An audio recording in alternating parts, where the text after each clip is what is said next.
نور تمیمی صاحب رسالپور پاکستان، السلام علیکم۔ اہل سنت .نیٹ پر یاد فرمانے کا شکریہ۔ آپ کے 3 سوال موصول ہوئے، جواب حاضر۔ آپ نے پہلا سوال تو یہ کیا کہ قیامت کی نشانیاں کیا ہیں اور دجال کا ظہور کب ہوگا، امام مہدی کا ظہور کب ہوگا۔ تیسرا سوال آپ کا یہ ہے کہ غزوہ ہند کیا ہے۔ ہم تینوں کے جوابات انشاءاللہ آپ کی خدمت میں عرض کرتے ہیں۔ دیکھیے، سب سے پہلے تو جہاں تک علامات قیامت کا تعلق ہے، حضور صلی اللہ تعالی علیہ وسلم کا دنیا میں تشریف لانا ہی قیامت کے قرب ہونے کی علامت ہے۔ جیسا کہ نبی کریم صلی اللہ علیہ وسلم سے سوال کیا گیا کہ اے محمد صلی اللہ علیہ وسلم، آپ چاند کے 2 ٹکڑے کریں۔ کفار مشرکین نے حضور سے یہ سوال کیا۔ آپ نے اپنی انگوش مبارک آسمان کی جانب چاند کی طرف بلند کی، اور بلند کرنے کے بعد جب اپنے انگشت مبارک کو کھینچا تو چاند 2 ٹکڑے ہو گیا، اور یہ پورے مکہ والوں نے اس کا مظاہرہ دیکھا۔ اب دیکھیے، قرآن مجید فرقان حمید میں اس کا ذکر آتا ہے۔ ارشاد باری تعالیٰ ہوتا اقتربت الساعۃ وانشق القمر، یعنی قیامت قریب آ گئی اور چاند شق ہو گیا۔ تو دیکھیے، حضور علیہ الصلوۃ والسلام کی اس علامت کا بھی ایک مقصد قرآن مجید فرقان حمید نے اس یوں بھی بیان کیا کہ قیامت قریب آ گئی، چاند شق ہو گیا۔ اسی طریقے سے اگر آپ جاننا چاہیں تو مزید ہم تھوڑی سی تفصیل یوں بیان کر دیتے تاکہ بات سمجھ میں آ جائے۔ اللہ تعالیٰ نے اپنے رسول صلی اللہ علیہ وسلم کو قیامت کا سن چھپا لینے کا جو حکم دیا، اس میں اللہ اور اس کے رسول کی بڑی بڑی حکمتیں اور مصلحتیں ہیں جن کو کما حق ہم سمجھ نہیں سکتے۔ لیکن یہ خاص حکمت اور مصلحت یہ بھی ہو سکتی ہے کہ اگر حضور صلی اللہ علیہ وسلم اپنی امت کو یہ بتا دیتے کہ قیامت فلاں سن میں آئے گی، تو خدا کا کلام قرآن مجید فرقان حمید کا یہ ارشاد جو ہے وہ غلط ہو جاتا کہ جس میں اللہ تبارک و تعالیٰ نے یہ ارشاد فرمایا کہ قیامت جو ہے وہ بالکل اچانک آئے گی، تو قرآن مجید نے اس کو ذکر کیا کہ قیامت اچانک آئے گی۔ اب ظاہر ہے کہ اگر حضور علیہ الصلوۃ والسلام اپنی امت کو یہ بتا دیتے کہ اتنے برس کے بعد فلاں سن میں قیامت آئے گی، تو قیامت کا آنا اچانک نہیں ہوتا، کیونکہ لوگ ہمیشہ گنتے حساب کرتے رہتے کہ اب قیامت آنے میں اتنے برس، اتنے مہینے، اتنے دن باقی رہیں گے، کہ اس صورت میں بھلا قیامت کا اچانک آنا کس طرح ہوتا۔ اور دوسرا یہ کہ قیامت کا سن یا کوئی چیز بتا دی جاتی تو آپ دیکھیے کہ دنیا کا نظام جو ہے وہ بالکل درم برم ہو کر رہ جاتا کہ لوگ چند دن پہلے قیامت کے، آپ جانتے ہیں کہ لوگوں کی کیا صورت ہوتی، کیا کیفیت ہوتی، تو قیامت کو چھپانے میں ایک حکمت یہ بھی۔ اب رہا کہ قیامت کی نشانیاں کیا ہیں۔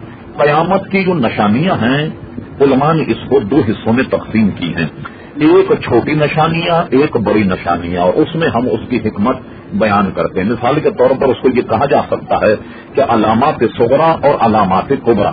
اب ہم صرف اس بات کی ایک حدیث آپ کے سامنے بیان کرتے جس کو امام بخاری رحمۃ اللہ تعالی علیہ، امام مسلم، امام ترمذی انہوں نے اس کو نقل فرمایا۔ حدیث تو بڑی طویل ہے، لیکن ہم اس حدیث کا صرف ایک حصہ بیان کر کے اور تھوڑی سی بات اس کی تشریح عرض کریں۔ مشکاہ شریف کتاب الایمان میں بھی یہ حدیث شریف موجود۔ حضرت عمر رضی اللہ تعالی عنہ بیان فرماتے ہیں کہ حضور صلی اللہ علیہ وسلم نے علامات قیامت کے بارے میں ارشاد فرمایا۔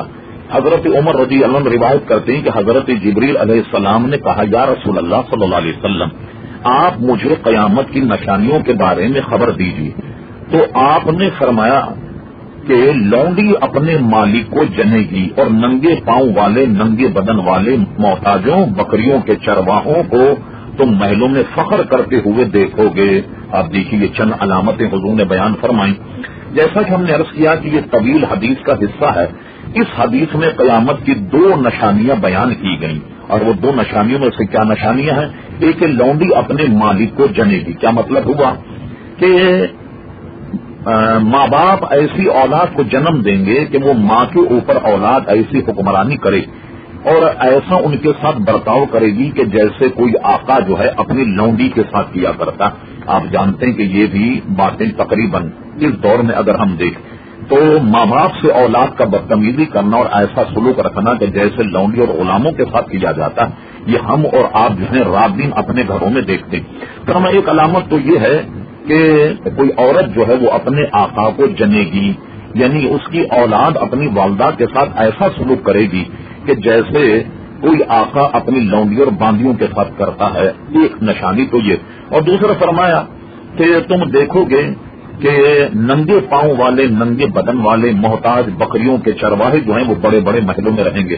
اب آپ دیکھ لیجئے کہ وہ حضرات کے جنہیں جوتا اور کپڑے نصیب نہ تھے لیکن اس دور میں وہ کیسے کیسے محلات میں رہتے ہیں، ان کو بھی آپ اپنی آنکھوں سے ملاحظہ فرما رہے ہیں۔ اب آئیے کہ دجال کا آنا بھی قرب قیامت کی بڑی نشانیوں میں سے ہے، حضرت امام مہدی کا آنا بھی قیامت کی بڑی نشانیوں میں سے ہے۔ جیسا کہ ہم نے کہا کہ کچھ نشانیاں جو ہیں علامات صغرا ہیں اور کچھ علامات کبریٰ ہیں، تو جو نشانیاں حضور نے فرمائی کہ عورت جو ہے اپنے آقا کو جنے گی، تو اس قسم کی حدیثیں جو ہیں یہ علامت صغرا ہیں، اور جبکہ علامت کبریٰ جو ہیں وہ امام مہدی کا اس دنیا میں تشریف لانا یا عیسیٰ علیہ السلام کا تشریف لانا اور دجال کا آنا، امام مہدی کا اور عیسیٰ علیہ السلام کا دجال کو قتل کرنا، یہ اس کی بڑی بڑی نشانیوں میں سے ہے۔ اب رہا آپ کا تیسرا سوال، غزوہ ہند کیا ہے؟ میرا خیال ہے شاید آپ کو یا تو کہیں سمجھنے میں کوئی غلطی ہوئی، نبی کریم صلی اللہ تعالی علیہ وسلم نے کہیں بھی کوئی ایسا غزوہ نہیں فرمایا جس کو غزوہ ہند کہا جاتا۔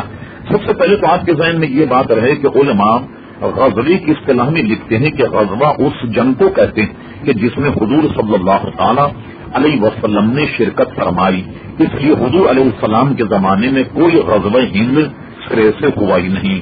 اگر آپ کے پاس کوئی ثبوت ہے، مزید کوئی کتاب وغیرہ کا حوالہ، تو آپ دوبارہ سوال کیجیے، انشاءاللہ اس کا جواب آپ کو تسلی بخش دیا جائے گا۔